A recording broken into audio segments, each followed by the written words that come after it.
Hello friends, જય શ્રી કૃષ્ણ બધાને. મારી ચેનલ પર તમારા બધાનું ફરીવાર સ્વાગત છે. ક્યારેક કેવું થાય કે સાંજે આપણે કંઈ સૂઝે નહીં કે શું રસોઈ બનાવવી, અને ઘણી વખત શાક રોટલી બનાવવાનું કે ખાવાનું બિલકુલ મન નથી હોતું. એમ થતું હોય કે કંઈક ટેસ્ટી ખાવું છે પણ ઝટપટ બની જાય એવું હોવું જોઈએ. તો આજે મેં એક એવી જ સરસ મજાની રેસીપી બનાવી હતી જે ખૂબ જ ઓછા મસાલાથી ઘરમાં રહેલી જ વસ્તુમાંથી અને 1 ચમચી તેલમાં બનીને તૈયાર થઈ જાય છે અને નાના મોટા બધા પેટ ભરીને ખાઈ લે અને બિલકુલ પણ પચવામાં ભારે ન પડે એવી સરસ મજાની રેસીપી છે. તો ચલો રેસીપીની શરૂઆત કરી દઈએ. સૌથી પહેલાં આપણે એક બાઉલમાં અડધી વાટકી જેટલી ઝીણી સોજી લઈ લઈશું. તમે જાડો રવો પણ લઈ શકો છો. એટલા જ માપથી એટલે કે અડધી વાટકી જેટલો ચણાનો લોટ લઈ લઈશું અને એટલા જ માપથી એટલે કે અડધી વાટકી ચોખાનો લોટ લઈ લઈએ. ત્રણેય આપણે સરખા ભાગે લેવાનું છે. હવે આની અંદર 1 વાટકી જેટલું દહીં નાખી દઈશું અને શરૂઆતમાં આને એમ જ આપણે મિક્સ કરીશું.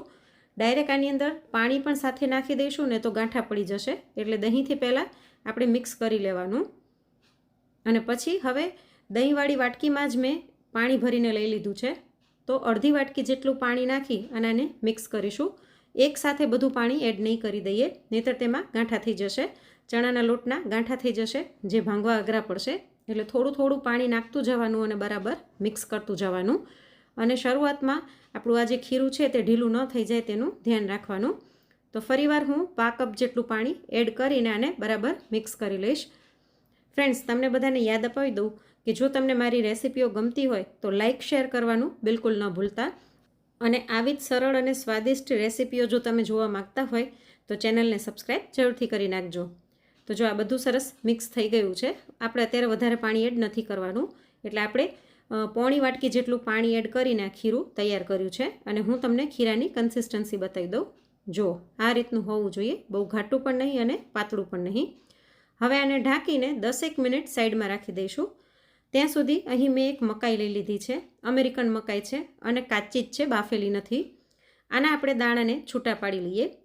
ક્યારેક કેવું થાય કે આપણે મકાઈ લીધી હોય ને તો બાફેલી ક્યારેક ખવાય ને ક્યારેક પડી રહે, અને ઘણી વખત એવું થાય કે પડી સુકાઈ પણ જાય. તો મારે એવું થયું હતું કે મેં 3 મકાઈના ડોડા લીધા હતા, તો 2 હતા તે બાફી અને નાસ્તામાં ખવાઈ ગયા, 1 ડોડો એમનેમ જ પડ્યો હતો. તો મને એમ થયું કે આ પડ્યો સુકાઈ જાય એના પહેલાં આનો કંઈક ઉપયોગ કરી લઈએ.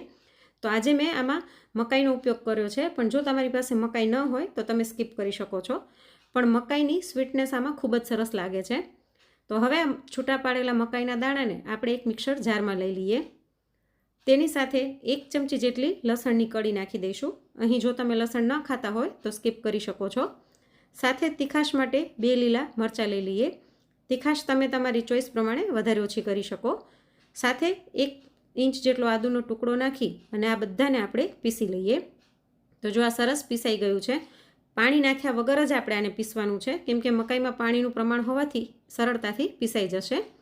સાથે અહીં મેં ખમણેલી દૂધી, ગાજર અને થોડીક કોથમીર લઈ લીધી છે. અડધી દૂધી, 1 ગાજર અને થોડીક કોથમીર લીધેલી છે. આમાં શાકભાજી તમે તમારી ચોઈસ પ્રમાણે લઈ શકો છો. આ બધા જ શાકભાજીને આપણે આની અંદર એડ કરી દઈએ અને સાથે જ આપણે જે મકાઈવાળી પેસ્ટ તૈયાર કરીને રાખી હતી તે પણ આની અંદર નાખી દઈશું. તમે ઈચ્છો તો આની અંદર એમ જ થોડાક કાચા મકાઈના દાણા પણ એડ કરી શકો છો. અને હવે આની અંદર બેઝિક એવા મસાલા કરીશું. તો સૌથી પહેલાં આપણે સ્વાદ પ્રમાણે મીઠું નાખી દઈએ. મારું જે દહીં હતું ને એ બહુ ખાટું નહોતું, મીડિયમ હતું, એટલે હું આની અંદર અડધીથી પોણી ચમચી જેટલો આમચૂર પાવડર એડ કરું છું. એટલે આપણે આથો લઈને જે હાંડવો બનાવતા હોઈએ એમાં કેવી માઇલ્ડ ખટાશ હોય એવી ખટાશ આવે એટલા માટે. પણ જો તમને ખટાશ ન ગમતી હોય તો તમે આમચૂર પાવડર ન નાખો તો પણ ચાલે. હવે અડધી ચમચી આની અંદર હળદર નાખી દઈશું અને સાથે 2 મોટી ચમચી જેટલા સફેદ તલ ઉમેરી દઈએ અને આ બધાને આપણે મિક્સ કરી લઈશું. તો આમાં બીજા એક્સ્ટ્રા કોઈ જ મસાલા એડ નથી કરવાના.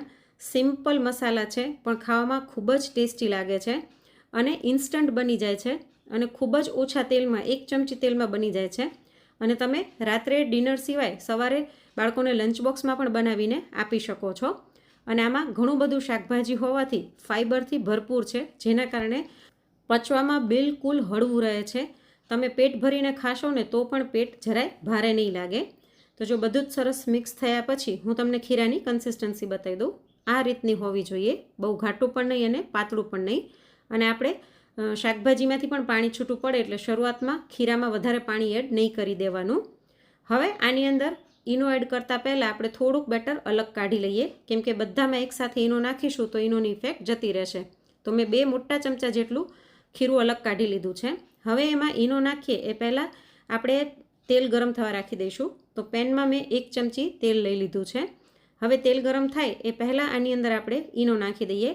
તો ખીરું ઓછું છે એટલે મેં અત્યારે અડધો પેકેટ ઈનોનું નાખ્યું છે, એટલે અડધી ચમચી જેટલો ઈનો નાખ્યો છે.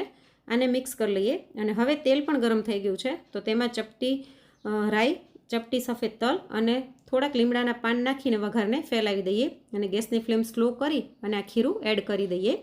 એટલે ઈનો નાખી અને પછી જો તમે વઘાર કરશો ને તો ઈનોની ઇફેક્ટ જતી રહેશે. એટલે પહેલાં તેલ ગરમ થવા મૂકી દેવાનું અને પછી ઈનો મિક્સ કરવાનો, એટલે ઈનોની ઇફેક્ટ જતી ના રહે. તો આને બરાબર ફેલાવી દઈશું. તમારે આમાંથી જો હાંડવો ન બનાવવો હોય તો આ જ ખીરાનો ઉપયોગ કરીને તમે ઇડલી પણ બનાવી શકો છો. મસાલા ઇડલી પણ ખાવામાં એટલી જ સરસ ટેસ્ટી લાગે છે. અને ઇડલી પણ ન બનાવી હોય, તમારે ઈનો કે સોડા કંઈ ન નાખવું હોય તો તમે એમ જ આને પુડલાની જેમ પાથરીને પણ ખાઈ શકો છો. એ પણ ખાવામાં ખૂબ જ ટેસ્ટી લાગે છે. હવે ગેસની ફ્લેમ સ્લો ટુ મીડિયમ કરી અને આને ઢાંકીને 2 થી 3 મિનિટ થવા દઈશું. તો 2 થી 3 મિનિટ પછી જો ઉપરનો કલર બદલાઈ ગયો છે તો ઉપર પણ આપણે થોડાક તેલના ટીપા નાખી અને સફેદ તલ નાખી દઈશું અને આને પલટાવી લઈએ. એકદમ સરળતાથી આ પલટી જાય છે અને આખા ઘરમાં અત્યારે હાંડવાની એકદમ સરસ સુગંધ આવી રહી છે. જો નીચેથી કેટલો સરસ કલર આવ્યો છે અને સોજી અને ચોખાના લોટના કારણે નીચેનું પડ એકદમ સરસ ક્રિસ્પી થઈ ગયું છે. તો હવે બીજી સાઈડ પણ આપણે આને ઢાંકી અને સ્લો ટુ મીડિયમ ફ્લેમ પર 2 થી 3 મિનિટ થવા દઈશું. તો 2 થી 3 મિનિટ થઈ ગઈ છે. આપણે આને ચેક કરી લઈએ.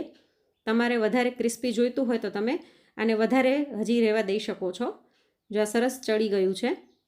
અને તમે આને હાંડવાના કુકરમાં પણ બનાવી શકો છો, પણ હું આવી રીતના નાના નાના હાંડવા બનાવતી હોઉં છું, એટલે એકદમ સરસ ઉપર નીચેથી ક્રિસ્પી થાય. તો આપણો હાંડવો તૈયાર થઈ ગયો છે. ગરમા ગરમ હાંડવાને આપણે પ્લેટમાં લઈ લઈએ અને હવે આને સર્વ કરી દઈશું. તો ખૂબ જ ઓછા તેલમાં, ઓછા મસાલાથી અને ઝટપટ બની જાય એવો ટેસ્ટી એવો આપણો મકાઈનો હાંડવો બનીને તૈયાર થઈ ગયો છે. તમે આવી રીતે ઇન્સ્ટન્ટ મકાઈનો હાંડવો જો ક્યારેય ટ્રાય ન કર્યો હોય તો એક વખત જરૂરથી ટ્રાય કરજો. ખાઈને બધાને મજા પડી જશે. અને આજની આ રેસીપી તમને કેવી લાગી અને તમે કયા શહેરમાંથી જોઈ રહ્યા છો તે કોમેન્ટમાં જરૂરથી જણાવજો. અને જો રેસીપી ગમી હોય તો લાઇક શેર કરવાનું બિલકુલ ન ભૂલતા. ફરી મળીશું આવી જ એક સરળ અને સ્વાદિષ્ટ રેસીપી સાથે. Thanks for watching.